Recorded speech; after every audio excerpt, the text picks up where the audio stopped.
Hello and welcome back to the track. And with the 2026 season just around the corner, I thought this would be the perfect time to explain the new regulations for this year and their terminology. F1 didn't make this easy for the viewer to understand, but good for you. I'll simplify everything so you know exactly what's going on the tracks. So if you're not,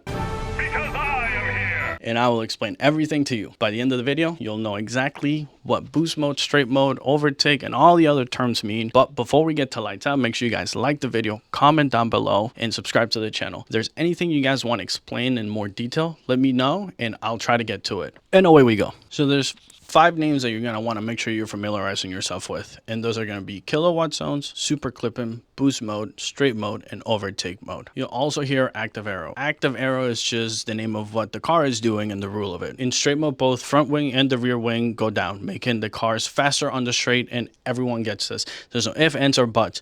You don't need to be 1 second behind the person in front of you to use that anymore. So straight equals sleepy rear wing and sleepy front wing. However, when it is raining, only the front flap will move down. This is because the rain is unsafe for cars to be going that fast, and the reason the front flap is the only one that moves up is because if they didn't, then they would just be scraping the straights every single time they went past it, and that would just lead to floor damage and just more headaches than it's worth. And it's safe enough for the front wing to be down when it's raining. Corner mode is when the flaps go up and they'll provide the car with enough downforce to take those corners. So the quick recap for this is the straight lines, everyone gets straight mode, and in the corners, everyone gets corner modes. Rain means only the front flap opens. Every track will vary in where these straight modes are. They won't be the same as the DRS zones from last year. Just like before, all of this is track dependent. This year we might see something like a track that used to have only 1 DRS zone, but now they'll have 2 or 3 straight mode sections. Only time will tell. This is to make the most out of the downforce and the engine power. Now let's talk about how much energy they have and how much power they get, because those are 2 different things. And the easy way to understand this is you only need to know 2 things: 9 and 8.5 megajoules, or think of them as apples. The cars have 9 apples or 9 megajoules available to use, or the equivalent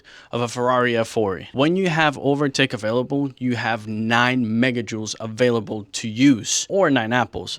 But when you don't, you only have 8.5 megajoules or 8.5 apples per lap. So now we know how much power they have, 9 megajoules. When they get the 8.5 versus the 9 will make sense in a second. Let's talk about boost mode now though. This one's just like straight mode. Everyone gets it. Boost mode is just the amount of battery power that they have available to use. But it all depends on how much energy you have at any given point. That's all there is to this one. So when you hear on the radio that the driver should use boost mode, it just means that they have extra battery power to use and they should use it. That's all there is to it. Here's an example. When Louis Habibi starts a qualifying lap, for example, once he hits the straight, he activates his boost. The boost will help the Ferrari until it drains or the car reaches 180 miles per hour or however many kph. Then the power begins to drop. This is when energy management will play a massive role. During the preseason testing, McLaren said that after Oscar has set a fast lap, that they lost 6/10 the next lap trying to get that energy back. What that's gonna do to race pace is just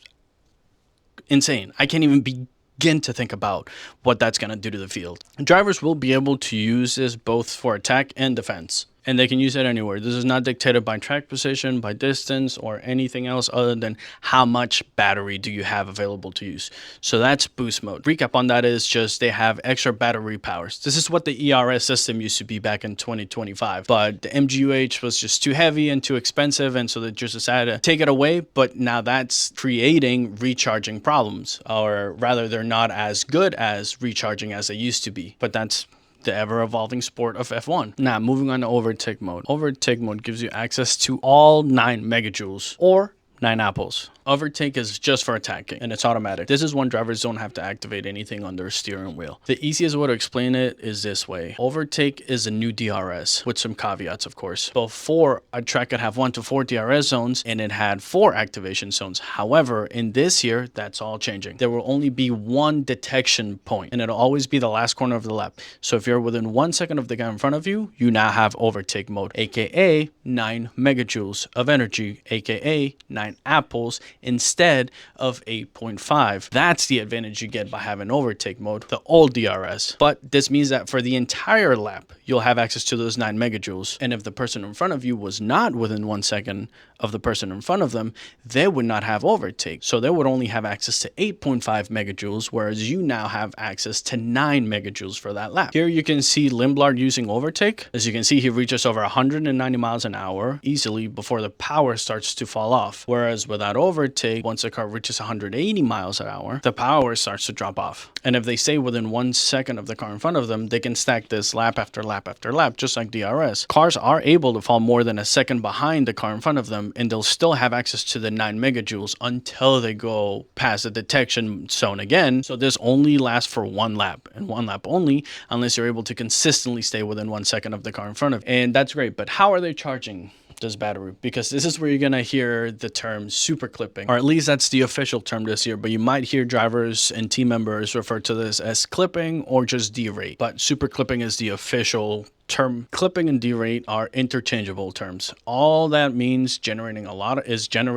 energy with high revs or holding a gear like they kept doing in Bahrain for turn 10, I think. This recharges the battery as well as lifting and coasting at the end of a straight, otherwise known as LICO. During preseason testing, the commentators did talk about how F1 needs to make this easier for the viewer to tell. Until that happens, whenever you see the car's rain light blink 1 time, it means that they are now losing power. They've reached peak energy. This is the sign so that the cars behind them know that the car in front of them is beginning to lose power. And when you see 3 lights, that's recharge mode. And that's when you're using all of your strategies to recharge the battery, like super clipping, so holding a gear, or getting as many revs as you can without spinning the wheels, or using a lower gear in places where they would otherwise not use a low gear, or the LICO strat, which is what Ferrari hates to hear. I know it can be a lot to understand, and I will make updated versions of this so that more people can get familiar with the rules, and maybe I can get better at explaining these rules too. But how is this gonna change every strategy moving forward? I don't know, but don't forget to subscribe. But how is this gonna affect the undercuts versus the overcuts, safety cars versus the virtual safety cars? It's gonna be absolute madness. For as long as I've known, F1 teams have always had a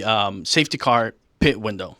So how is the energy deployment gonna affect that? If you can predict a virtual safety car, do you use up all of your energy? One example the commentators gave was that if a team can see that a car went off track, they can easily tell the driver to empty out the battery before any of the yellow lights come out. So you won't want to be on low energy too often. And what about safety cars? What if the teams are not allowed to recharge during safety cars? This battery is going to be such a problem for everyone and every strategist out there, but I know that they're fucking loving this and they're just thriving in the chaos. Now, kilowatt zones, I feel like I'm saying that wrong or funny. There's really not much about them, or not much that I could find about it, but I did hear the commentators talk about how the FIA will be assigning kilowatt zones to every track, and during these zones, cars either will not be able to use their battery, or this is technically the most optimal or place in the track to recharge your battery. We're not really sure what they meant by that, but I know that that's one that has been thrown out a lot and not really explained too well. So I'm going to keep an eye on that one and maybe touch on it on an updated video for rules and regulations of 2026, because like I said, there's just so much to learn and they're all going to be changing. Beginning of a new set of regulations,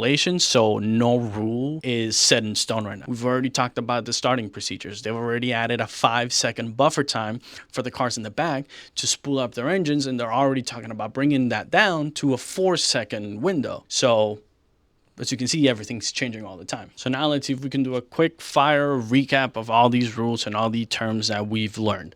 We have kilowatt zones. I still think I'm saying that word funny, but we're still waiting to learn more about these. We have super clipping, which is just how they're recharging the cars. Again, high revs or lifting and coasting or low gears. Boost mode, everybody gets this. They have access to 8.5 megajoules every lap unless they are within 1 second of the car in front of them, which they then have overtake mode available to them and 9 megajoules available to use. And then straight mode, everybody also gets that. Front wing, rear wing go down. Corner mode, rear wing, front wing go up. Everyone gets it. I think I did a pretty good job. All right, so I hope I made F1 easier to understand this year. And if this wasn't clear enough or you still have any questions, let me know in the comments, or I might just take questions from this comment section and do a Q&A style video for those who want to truly understand all the new regulations that are ever changing right now. As always, I'll cover all of that here, so make sure you guys like, comment, and subscribe. And until next time, I still have to come up with a good outro. Until bye.